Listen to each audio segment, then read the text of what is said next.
Be happy to. Coach, you guys have seen a lot of Cam Newton over the years, but not with the Patriots. So how do you prepare for a quarterback who's as unique as he is, but in a new offense? Right, like you said, he's very, very unique. He's been a really special player for a long time, and he he gains special attention. And we've had a lot of games against him. We've played well. He's played well, so we're expecting a really good challenge. But we have to certainly be unique, just like he is. Joe Fan. Ken, Pete said earlier today that the message is clear. When I'm paraphrasing, here, but we're coming to knock the hell out of you, or something like that. In terms of the whole mindset he wants the defense to have, do you feel like you saw that on Sunday? It felt like there were some pads popping in Week 1. Yeah, it's funny with the noise down, without the fans there, you can hear a lot more hitting on the pads, which is kind of fun. It takes you back to the early days of playing ball. But, we've always had an aggressive mindset, and I think the guys, our group this year is really, they're really feeling it. They like running and hitting and having a good time. So there's no question we got to keep them in their personality. But that's their style. They want to run and hit and have a lot of fun. How much does it help to have guys like Bobby and Jamal and Marquise in the middle of the field? I think all those guys have the capability to be tone setters, and Right. that might translate to other guys. Right, there's no question. It's really good to have really good football players on your team and guys who have played a lot of football, so they've seen a lot of different things. Even now, so that we didn't have any preseason, so that's that time where, hey, the guys who have a lot of experience, they don't need a lot of extra time, and those guys stepped in on day one, game one, and really set the tone for everybody. So it's good to have good football players who are very experienced, which helps us out a lot. Jen. I got a couple for you, Coach. First of all, the Patriots were really good in short yardage situations last week. Yeah. What specific threat does Cam Newton pose in those situations? Well, short yardage is 1 or 2 yards, and you look at the length of him, he's pretty long himself, so he just has to fall forward. But they were good in a lot of situations, especially running the ball. They had over 200 yards rushing, and then anytime you rush that good in the game, that's something you have to pay attention to. So we have certainly a big challenge for us ahead to contain the running game. With your pass rush, Bruce and Benson were on the field a lot. What is your ideal number of snaps, or just kind of range that you would like to see them on the field? It's hard to say. Sometimes players are feeling it, and sometimes they're playing really well, and you want to keep them going in their groove. And sometimes they show up that they need to rest and get in rotation. So I think early in the season it's hard to tell, because in their teams before they came here, they were 50%, sometimes under 50% in their percentage of plays. But since they've been here this year, they've already played over. They're in the 85-90% range, which they haven't been in their previous team. So obviously they're going to play a whole lot more with us. So they have to certainly take care of themselves, and we have to find times during the game to give them some rest. Thank you. Ben Arthur. Hey, Ken, with just what were your overall thoughts on the pass defense, just in knowing that the Falcons had to, rely on that pass-heavy approach, with them falling behind early, and then just specifically, what did you see out of the corners in Quentin and Shaquille? Well, I felt early on they were solid. I thought they were technique sound. I think anytime a team gets ahead and it's early in the season, there's no question we can't give up those extra yards. Deep, we always want to keep the ball in front of us, not get the ball behind us. There were a few technique issues, but I think that early on there's so many really good things that we did, and there's certainly a few things we need to improve on. And being up and still making our plays and keeping that mindset of making plays and staying together and playing, being technique sound when you have a lead, that's certainly an area that we need to improve on. And then just secondly, obviously you guys have been, preparing, to have no fans at CenturyLink. You guys did it in Atlanta, had the mock games here. But, as a defense, coming to CenturyLink, primetime, Sunday night game, not having that fan energy to feed off of, just how much of a different experience is that going to be?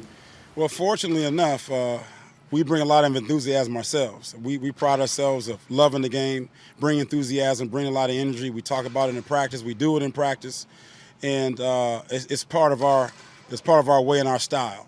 So if the fans aren't there, we have to certainly bring our energy ourselves, and that's no problem for us. Curtis.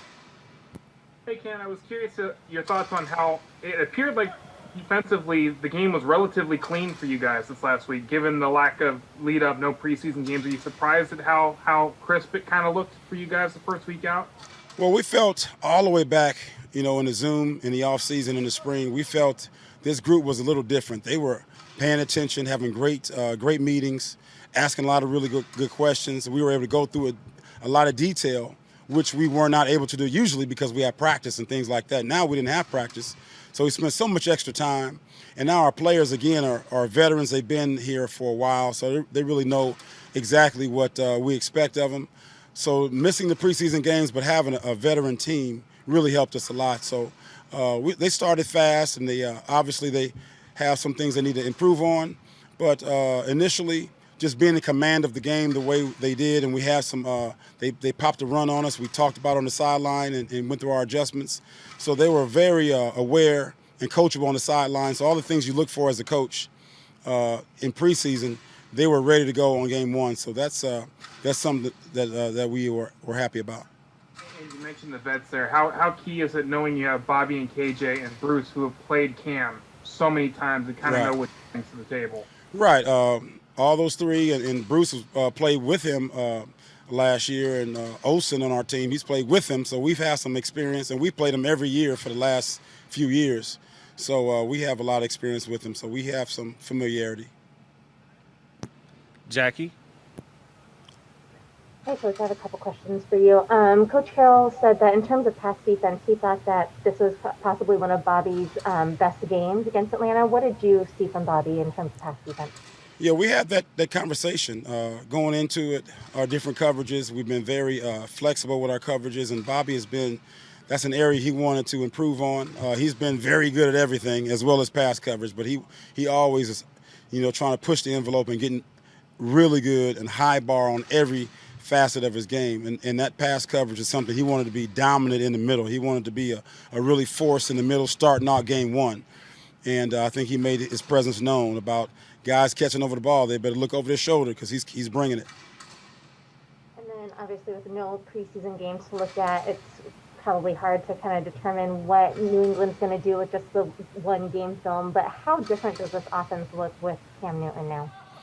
Well, we watched the film from last year, obviously, and then you watch the things that happened in game one, and you have to do your comparisons. But at the same time, anytime a team runs that often, 217 yards and 42 times, and the quarterback runs 19 times, you have to see that he's made quite an impact on their team. Do you attribute that to just what Miami was giving them, or just how physical Cam style? I don't know all that. I just know what I saw. Michael Sean. Hey, Ken, what did you make of all the social justice messages in week one? Was the T-shirts you guys had, the armbands for John Lewis, playing the Black National Anthem? What did you make of all that? I thought it was great. I mean, anytime that you have the awareness, people talking about it, people wanting change and change happening, things have been going on for so long without much attention. Now that attention is going on and people wanting to do things about it, and everybody is involved and everybody wants it to happen, I think it's a really good thing. You've been around this league a long time, but what have you made of the rise of star black quarterbacks in like the last decade or so, including the two that'll be headlining this game on Sunday? It's fun to see. I mean, going way back when I was a kid, when I first started watching ball, James Harris, and played against Randall Cunningham, and it just goes so many. Rodney Peete in college. It was always just a few here and there, but now being able to see the black quarterbacks have that type of opportunity over and over again to show that they can do it, it's fun to watch. And the fact that they're continuing over a long period of time, it's exciting, and it's something that makes you feel good. Thanks. And last one for Coach Norton, Brady. Again, What did you think of your front four in terms of getting pressure? So excluding the times that you guys brought blitzes, just the front four on Sunday. Well, I think that anytime you go into a game, you want your front four to come out with sacks. That's like everybody's big number. The main thing for us is putting pressure on the quarterback, get them off the spot. Most quarterbacks, when they're moving, they're not as accurate. They go from 70 to 80% down to in the 30 percentile.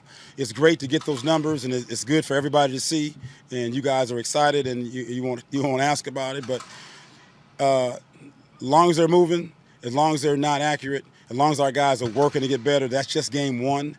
We can't really tell a lot on game one. We just have to watch their technique.